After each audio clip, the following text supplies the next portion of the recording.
Good morning student. मैं doctor Jagriti Meena, assistant professor, department of chemistry, JDB government girls college Kota. आज हम पढ़ेंगे chemistry of transition element of first series का part 3।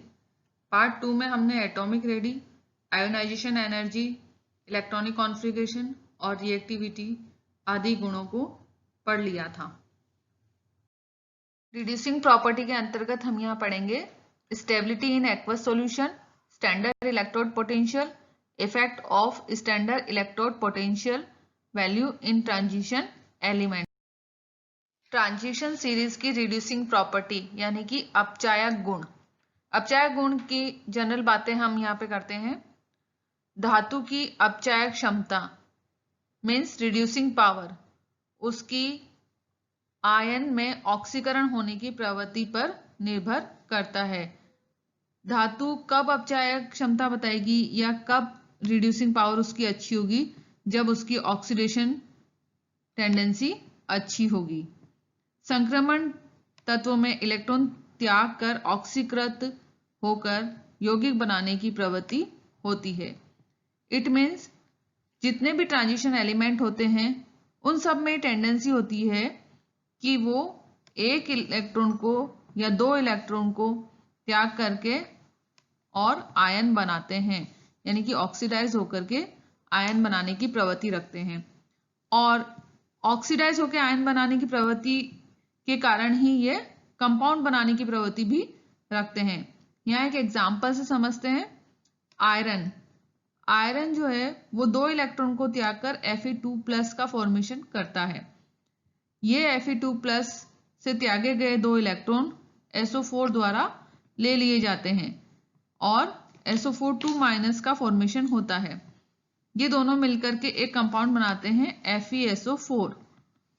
अब ये कंपाउंड कितना स्टेबल है, या फिर हम ये कहें कि इसके अंदर ट्रांजिशन एलिमेंट जो है उसकी ऑक्सीडेशन स्टेट कितनी स्टेबल है, ये इस पूरे प्रोसेस में मीन्स कंपाउंड बनने का जो पूरा प्रोसेस है उसमें जो एनर्जी रिलीज हुई है या जो एनर्जी एब्जॉर्ब हुई है उस पर डिपेंड करता है।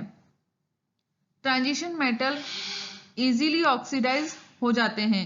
क्यों? क्योंकि ये आसानी से इलेक्ट्रॉन को त्याग देते हैं, और आसानी से इलेक्ट्रॉन को त्याग देते हैं इसलिए ये इनकी रिड्यूसिंग पावर भी अच्छी होती है। ये गुड रिड्यूसिंग एजेंट होते हैं। रिड्यूसिंग एजेंट कौन होते हैं?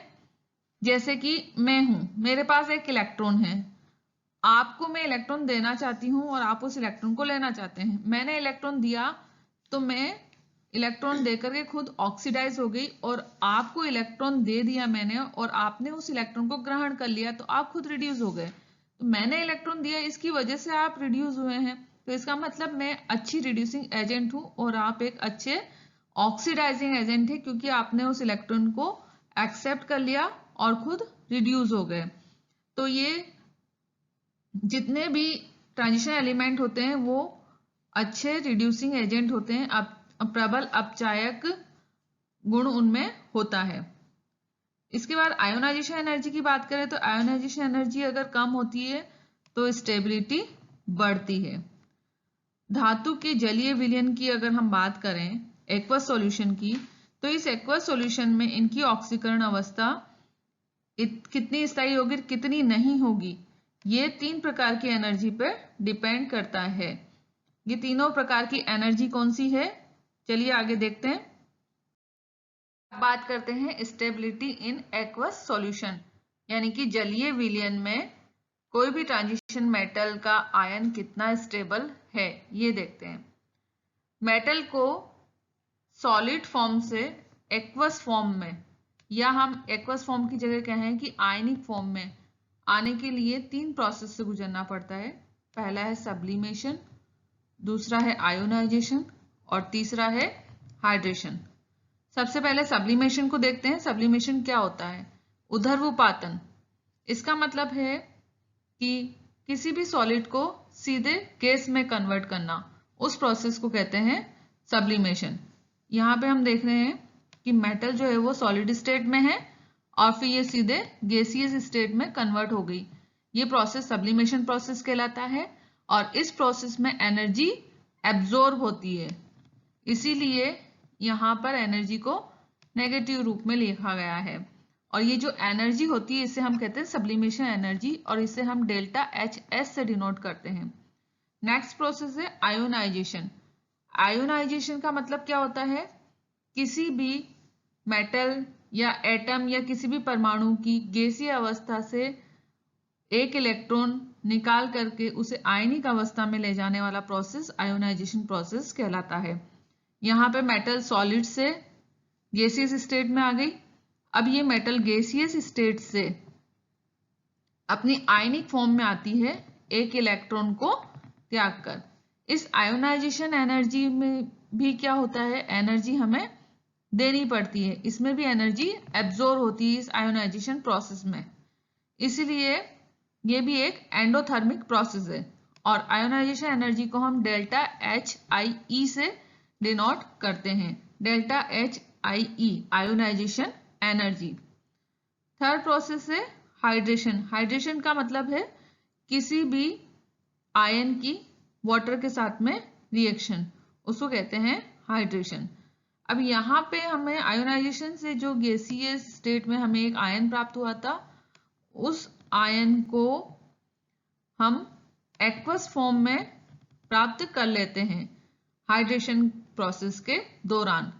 अब इस प्रोसेस के दौरान एनर्जी रिलीज होती है। यहाँ पे देखिए, ध्यान देने की बात है, एनर्जी रिलीज हो रही है। एनर्जी रिलीज हो रही है और इस एनर्जी को हाइड्रेशन एनर्जी कहा जाता है। इसे डेल्टा एच वाई डी या हाइड्रेशन पूरा लिख करके भी लिख सकते हैं। अब टोटल एनर्जी मेटल की सॉलिड फॉर्म से एक्वस फॉर्म में आने के लिए जो टोटल एनर्जी लगी है वो इन तीनों एनर्जी का सम होगी। यहाँ पे delta H T total energy को डिनोट करता है। ये total energy sublimation energy, ionisation energy और हाइड्रेशन एनर्जी, इन तीनों का योग होती है।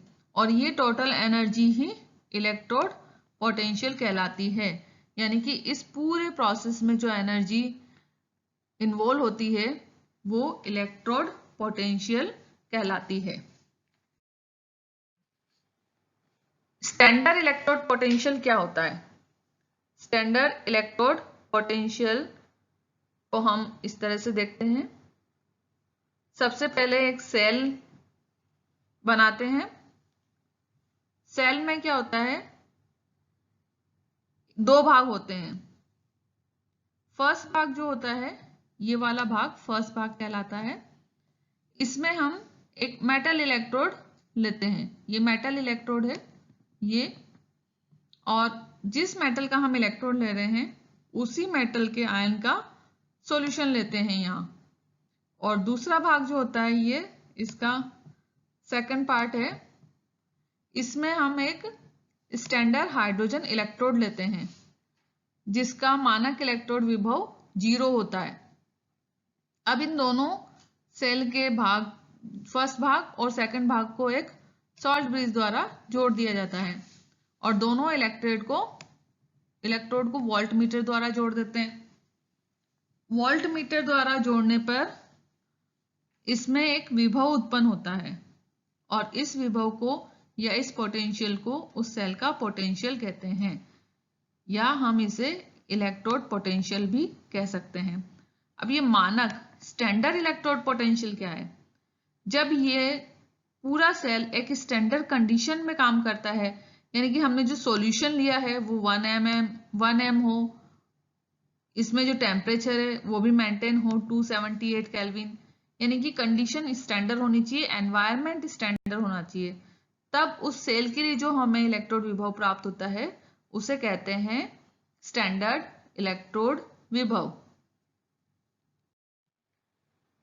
अब स्टैंडर्ड इलेक्ट्रोड विभव की वैल्यू अगर नेगेटिव आती है तो इसका मतलब ये हुआ कि वो मेटल इजीली इलेक्ट्रॉन रिमूव कर देता है, और इजीली इलेक्ट्रॉन रिमूव कर देता है it means good reducing agent होता है और इजीली ऑक्सीडाइज हो जाता है। ये मैंने पहले बता चुकी हूं आपको। और अगर इसकी वैल्यू स्टैंडर्ड इलेक्ट्रोड पोटेंशियल की वैल्यू पॉजिटिव होती है तो वो मेटल इजीली इलेक्ट्रॉन को एक्सेप्ट कर लेते हैं। एक्सेप्ट करने का मतलब है कि वो अच्छे ऑक्सीडाइजिंग एजेंट होते हैं और इजीली रिड्यूस हो जाते हैं। यहाँ पे ध्यान देना है कि नेगेटिव वैल्यू होगी तो गुड रिड्यूसिंग एजेंट होंगे, और पॉजिटिव वैल्यू होगी अगर स्टैंडर्ड इलेक्ट्रोड पोटेंशियल की तो वो गुड रिड्यूसिंग एजेंट नहीं होंगे, वो गुड ऑक्सीडाइजिंग एजेंट होंगे। स्टैंडर्ड इलेक्ट्रोड पोटेंशियल की जो वैल्यू है वो हर मेटल के लिए प्रयोगशाला में निकाल करके एक सीरीज में अरेंज की गई है, जिसे इलेक्ट्रोकेमिकल सीरीज SRP। SRP का मतलब है स्टैंडर्ड रिडक्शन पोटेंशियल। अभी हमने बात करी थी स्टैंडर्ड इलेक्ट्रोड पोटेंशियल की। एक्चुअल में स्टैंडर्ड इलेक्ट्रोड पोटेंशियल जो होता है वो रिडक्शन पोटेंशियल और ऑक्सीडेशन पोटेंशियल इन दोनों का सम होता है, क्योंकि जहां पर रिडक्शन होता है वहां पे ऑक्सीडेशन भी होता है, और इनके स्टैंडर्ड इलेक्ट्रोड पोटेंशियल और स्टैंडर्ड रिडक्शन पोटेंशियल के जो मान होते हैं वो एक दूसरे के अपोजिट होते हैं। अब हम बात कर रहे हैं क्योंकि ट्रांजिशन मेटल की, तो ट्रांजिशन मेटल के संदर्भ में हम स्टैंडर्ड इलेक्ट्रोड पोटेंशियल को स्टैंडर्ड रिडक्शन पोटेंशियल भी कह सकते हैं। इस स्टैंडर्ड रिडक्शन पोटेंशियल या SRP के मान कम होने पर ट्रांजिशन एलिमेंट की रिड्यूसिंग प्रॉपर्टी कैसी होगी, ये हम देखते हैं। ट्रांजिशन एलिमेंट के SRP के मान कम होने पर transition element good reducing agent होते हैं। S ब्लॉक के एलिमेंट जो होते हैं उनमें भी SRP का मान कम होता है। इट मीन्स S ब्लॉक के एलिमेंट भी अच्छे रिड्यूसिंग एजेंट होते हैं, परंतु ये SRP के मान कम होते हैं लेकिन D ब्लॉक की तुलना में बहुत ज्यादा कम होते हैं, इसलिए S ब्लॉक के एलिमेंट D ब्लॉक के एलिमेंट की तुलना में अच्छे रिड्यूसिंग एजेंट होते हैं। इट मीन्स S ब्लॉक के एलिमेंट गुड रिड्यूसिंग एजेंट होते हैं और D ब्लॉक के जो एलिमेंट होते हैं वो इतने अच्छे रिड्यूसिंग एजेंट नहीं होते हैं जितने कि S ब्लॉक के एलिमेंट होते हैं। जिन तत्वों का SRP कम होगा वो तत्व अधिक प्रबल अपचायक होंगे, मीन्स स्ट्रॉन्ग रिड्यूसिंग एजेंट होंगे। अब हम बात करते हैं स्टैंडर्ड इलेक्ट्रोड पोटेंशियल की वैल्यू का ट्रांजिशन सीरीज पर क्या इफेक्ट पड़ता है। पूरी सीरीज को हम यहाँ पे देखेंगे। अब ये देखिए पूरी सीरीज यहाँ पे बताई गई है, और जो ट्रांजिशन सीरीज है इसमें हम ये उम्मीद करते हैं कि SRP की वैल्यू कम हो, यानी कि स्कैंडियम से titanium, vanadium, chromium, manganese, iron, cobalt, निकल, कॉपर, जिंक तक हम चाहें तो इसकी वैल्यू कम होनी चाहिए, और वास्तव में ऐसा होता भी है, लेकिन यहाँ पे कुछ एक्सेप्शन है। कॉपर को अगर हम देखें तो इसकी वैल्यू हाईली पॉजिटिव है, जिंक की वैल्यू हाईली नेगेटिव है, इसी तरह से निकल की हम देखें तो ये भी हाईली नेगेटिव है। ये 3 एक्सेप्शन है जो कि सीरीज में जो डिक्रीजिंग ऑर्डर है उसको ब्रेक करते हैं। अब हम इस सीरीज के कुछ एलिमेंट्स की बात करते हैं। यहाँ पे सबसे पहले मैग्नीज लेते हैं। मैग्नीज में अगर हम देखें तो 2 इलेक्ट्रॉन का त्याग करके ये Mn2+ का फॉर्मेशन करता है। जब ये 2 इलेक्ट्रॉन का त्याग कर लेता है तो यहाँ पर हम देखते हैं कि इसका इलेक्ट्रॉनिक कॉन्फ़िगरेशन 3d5 हो जाता है। 3d5 4s2 इसका पहले था और इसने 2 इलेक्ट्रॉन का त्याग किया तो ये 3d5 हो गया यहाँ पे इलेक्ट्रॉनिक कॉन्फ़िगरेशन।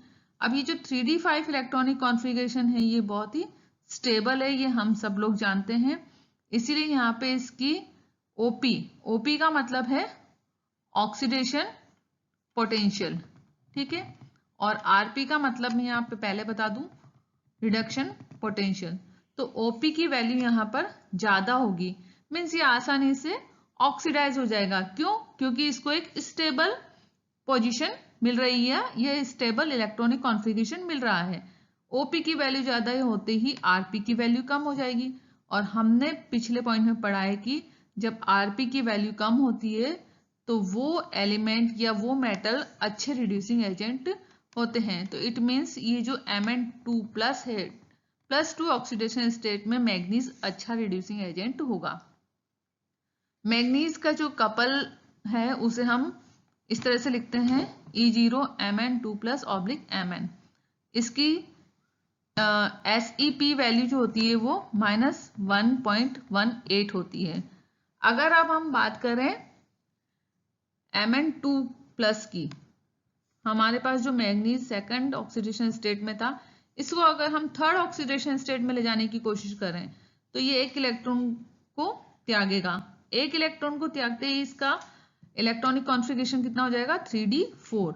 यहाँ पे देखिए +2 ऑक्सीडेशन स्टेट में 3d5 था जो कि बहुत स्टेबल था, अब यहाँ 3d4 हो जाता है।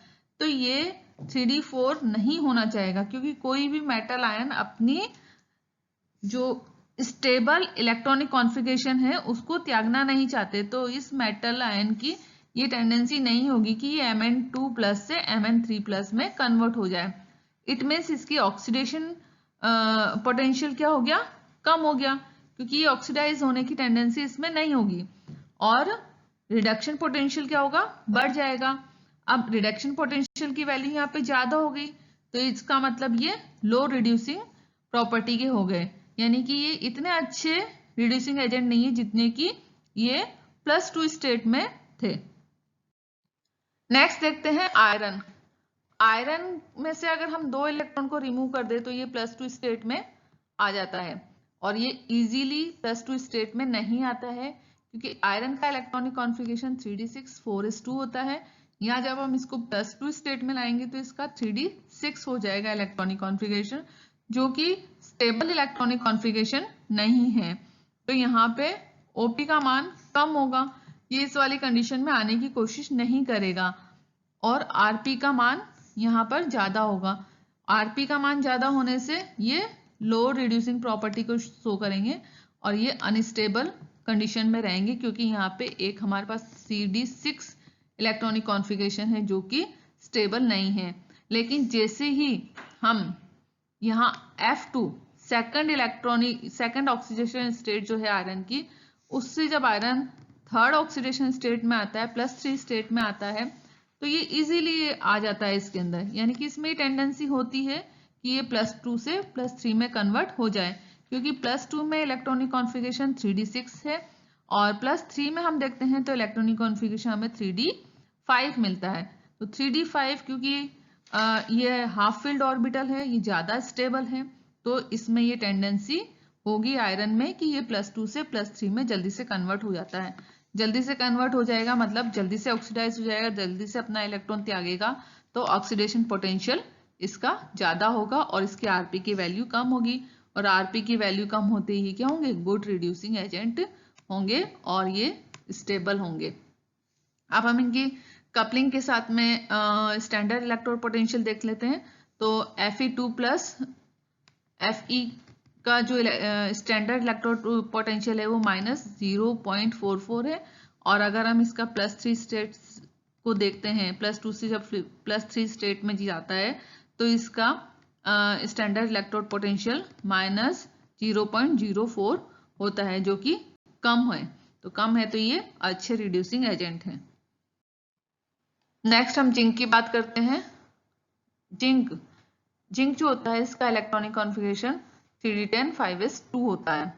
अब जब ये +2 ऑक्सीडेशन स्टेट में आता है जिंक, यहाँ पे देखिए +2 ऑक्सीडेशन स्टेट है, ये 2 इलेक्ट्रॉन त्याग दिए इसने, तो इसकी इलेक्ट्रॉनिक कॉन्फ़िगरेशन 3d10 हो जाएगा।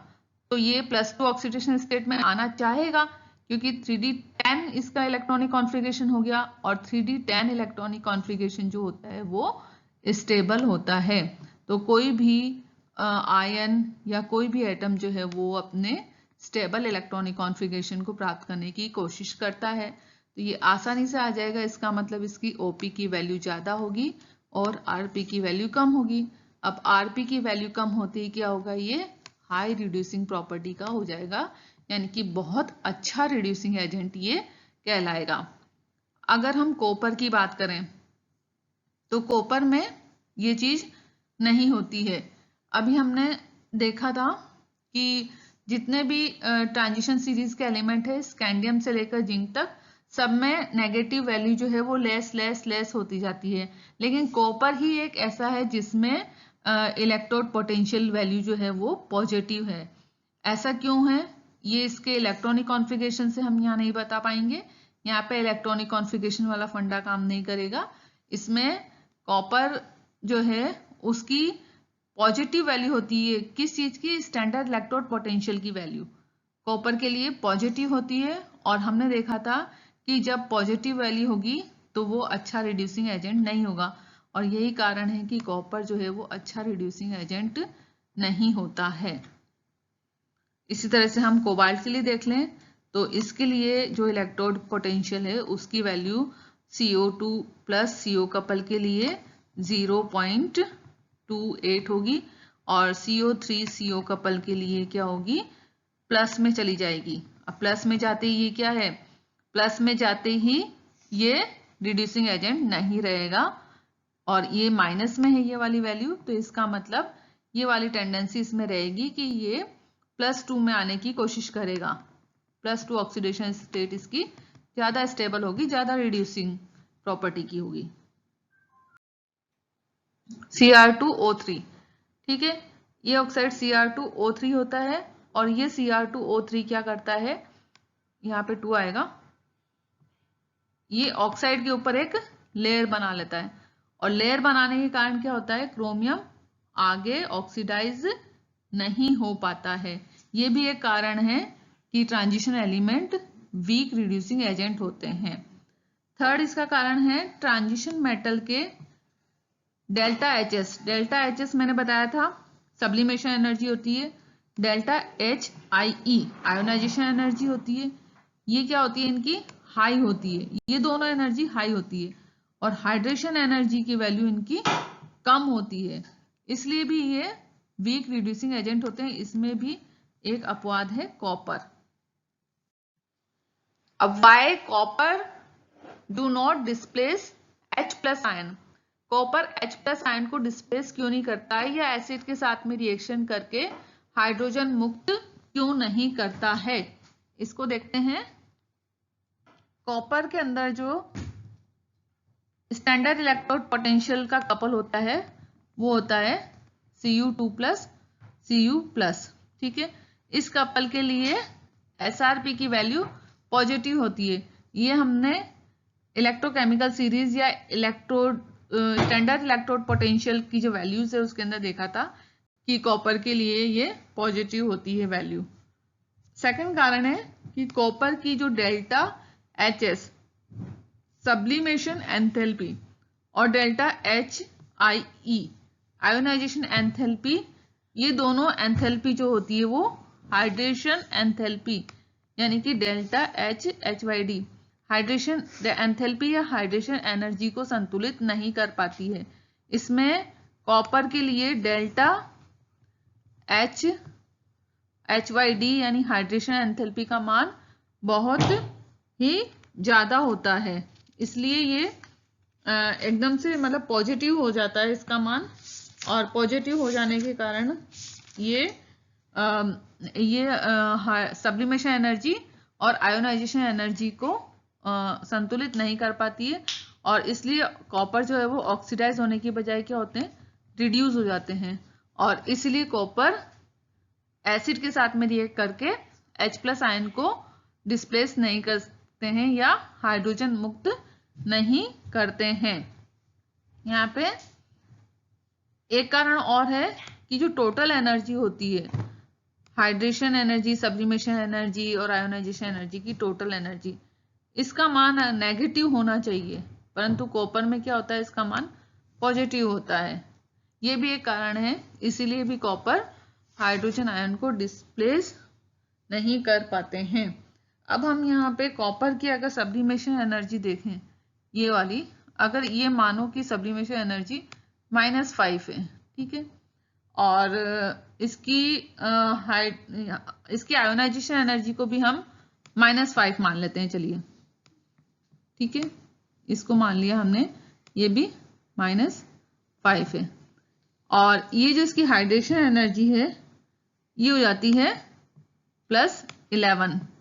तो अब आप तीनों को जोड़िए, -5 और +11, तो ये क्या होगी, +1 हो जाएगी। ठीक है, अब ये +1 हो गई, यानी कि पॉजिटिव में आ गई। पॉजिटिव में आते ही क्या होगा, पॉजिटिव में आते ही वो रिड्यूस हो जाएगा। देखिए, हमने फर्स्ट ट्रांजिशन सीरीज की जब बात करी तो उसमें हमने देखा कि स्कैंडियम से लेकर के जिंक तक स्टैंडर्ड इलेक्ट्रोड पोटेंशियल की जो वैल्यू है वो लेस होती जा रही है। लेकिन बीच में हमने देखा कि Mn2+, Ni2+ और Zn2+, इनकी जो वैल्यू है वो लेस तो होती है लेकिन बहुत ज़्यादा नेगेटिव होती है। इट मीन्स ये वैल्यू हाईली नेगेटिव होती है।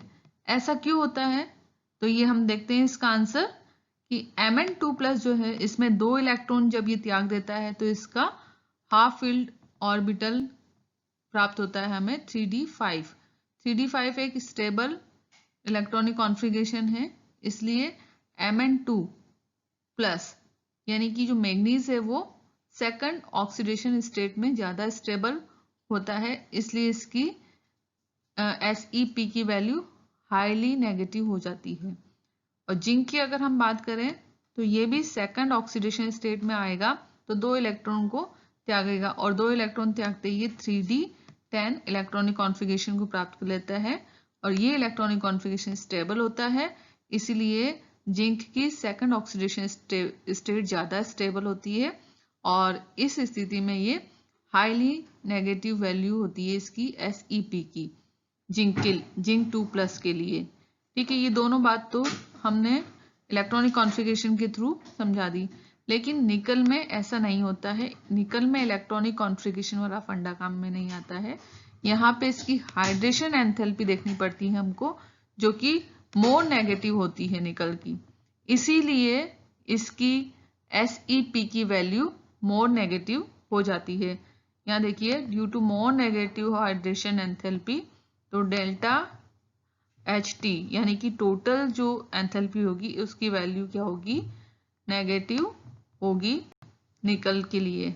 यही कारण है कि मैग्नीज 2+, Ni2+ और जिंक 2+ की वैल्यू SEP की वैल्यू हाईली नेगेटिव होती है। Thank you.